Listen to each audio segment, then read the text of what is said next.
Hi everyone, this is robin Sharma और मैं आप सभी को वेलकम करता हूं हमारी इस ब्लैक बुक की वोकैबुलरी सीरीज़ के अंदर। अभी तक मैंने जितनी भी क्लासेस आपकी इस सीरीज़ पर कराई हैं, उन सभी का एक कंबाइंड लिंक आपको इस वीडियो के डिस्क्रिप्शन में मिल जाएगा। आप इससे पहले कराई गई उन सभी वीडियोज़ को भी एक्सेस कर सकते हैं। अगर आप में से किसी को अपनी तैयारी की बीच में कोई भी डाउट आता है, तो आप मुझे इंस्टाग्राम के इस यूज़र नेम पर जाकर मैसेज ड्रॉप कर सकते हैं। कोई भी दिक्कत आती है आप मुझे वहाँ पर बातें अपनी पूछ सकते हैं। ये मेरे टेलीग्राम का यूज़र नेम है। इन दोनों के डायरेक्ट लिंक भी आपको इस वीडियो के डिस्क्रिप्शन में मिल जाएँगे। तो चलिए फिर शुरू करते हैं।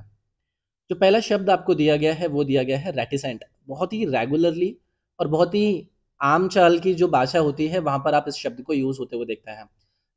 रेटिसेंट का अर्थ होता है यानी कि एक ऐसा व्यक्ति जो कि बहुत कम बोलता है, यानी कि वो उसका मन ही नहीं करता है। वो चाहता ही नहीं है कि वो किसी व्यक्ति को किसी भी बारे में बताए, या फिर कोई बहुत कम बोलने वाले व्यक्ति को आप यहाँ पर बोलते हैं रेटिसेंट।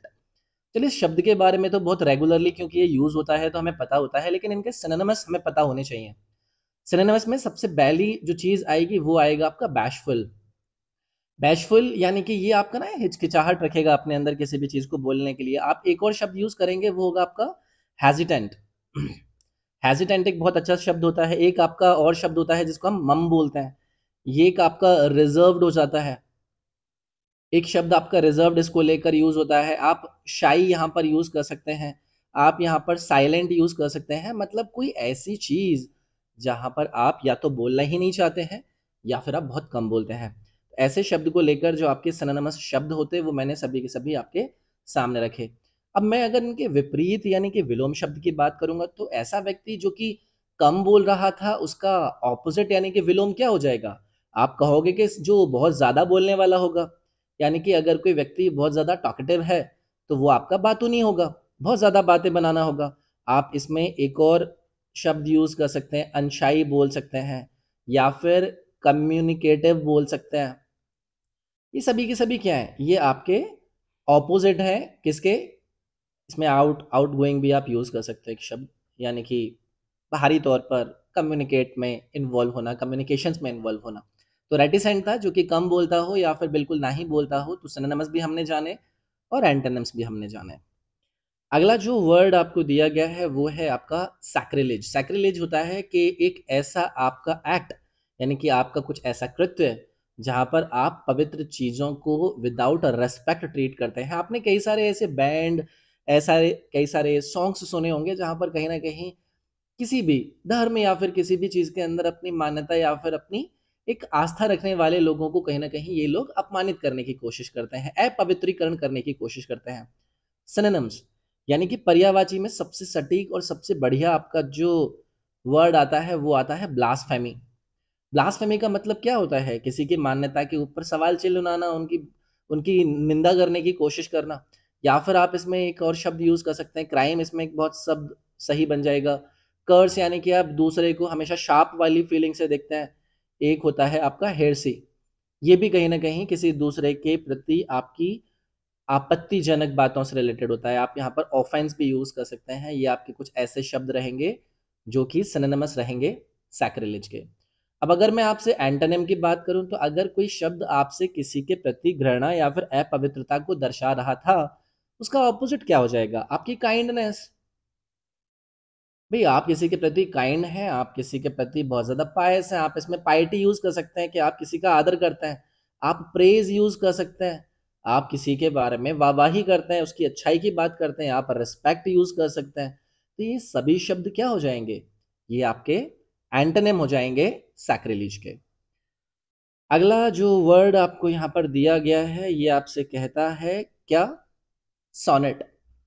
वन वर्ड सब्स्टिट्यूशन में बहुत रेगुलरली पूछे जाने वाले सवालों में से एक। आपको स्टेटमेंट दिया जाएगा कि एक ऐसी कविता जिसके अंदर 14 लाइन्स हैं, हर किसी के अंदर आपको 10 सिलेबल्स नज़र आएँगे और एक फिक्स पैटर्न आपको नज़र आता है राइम का। यानी कि उसमें एक राइमिंग आपकी तैयार करी जाती है। तो सोनेट का अर्थ होता है कि गाथा। आप यहाँ पर तैयार कर रहे हैं किसी के बारे में अपनी बातचीत को, अपनी आइडिया को। तो सोनेट इज़ गाथा, जो कि आप एक कविता के रूप में रहोगे।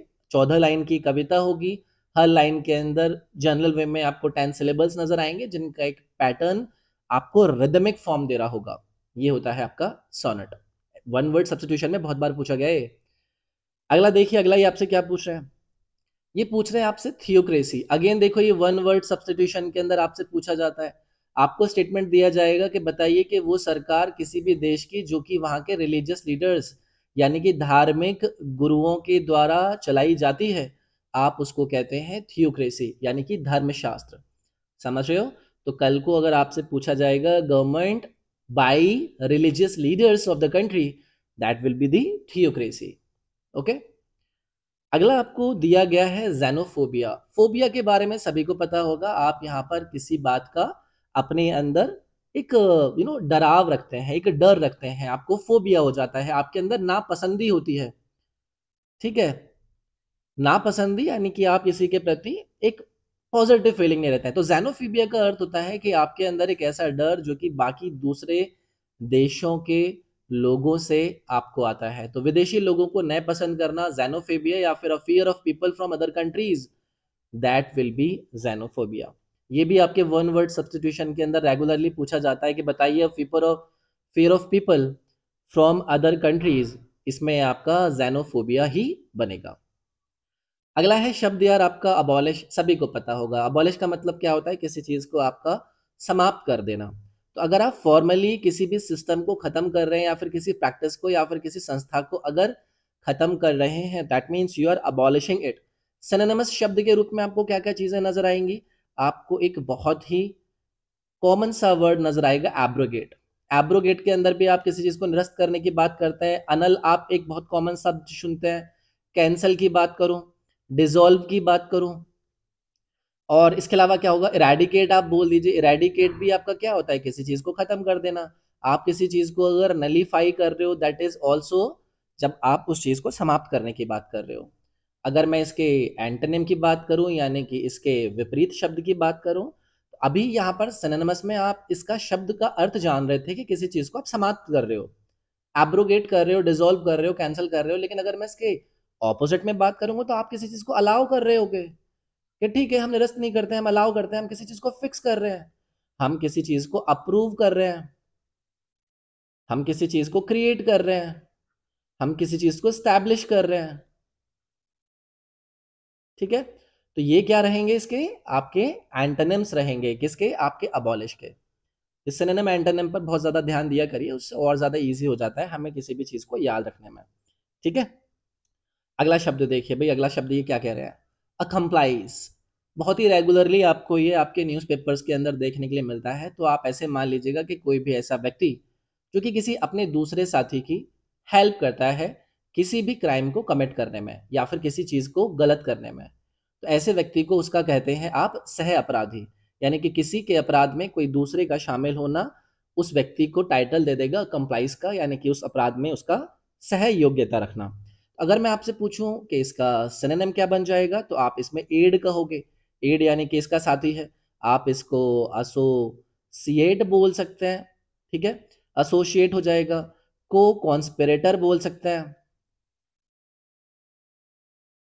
आप यहां पर कोलैबोरेटर बोल सकते हैं।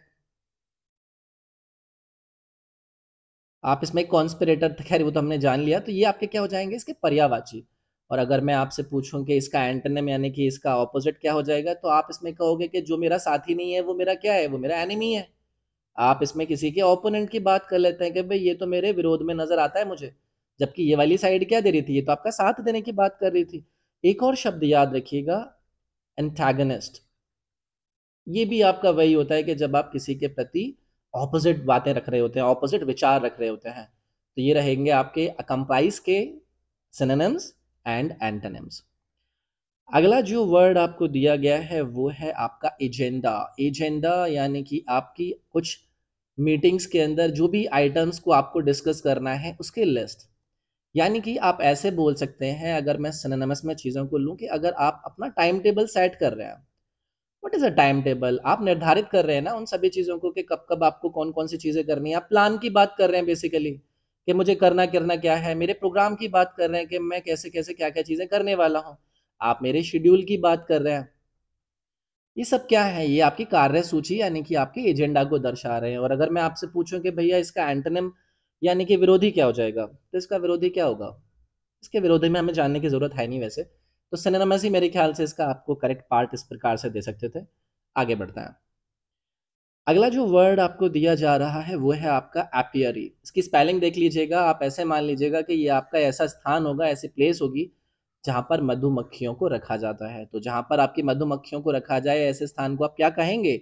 इसको कहेंगे आप apiary. Okay, one word substitution में बहुत रेगुलरली पूछे जाने वाले सवालों में से एक है एपियरी, यानी कि मधुमक्खियों के पालने का स्थान। अगला वर्ड है एक्वेरियम। ये भी देखो आपसे वन वर्ड सब्स्टिट्यूशन के रूप में पूछा जाता है। इसे कहते हैं आप मछली घर। सभी ने देखा होगा कि आपके ग्लास का एक ऐसा टैंक जहां पर आप फिश एंड वाटर प्लांट्स को रखते हैं। ठीक है, इसको लेकर मुझे कुछ एक्स्ट्रा बात बताने की जरूरत है नहीं। एक्वेरियम मछली घर बोल दीजिए, वहां पर आप वाटर प्लांट्स या फिर अपने फिशेस को इस ग्लास टैंक के अंदर रखने का काम करते हैं।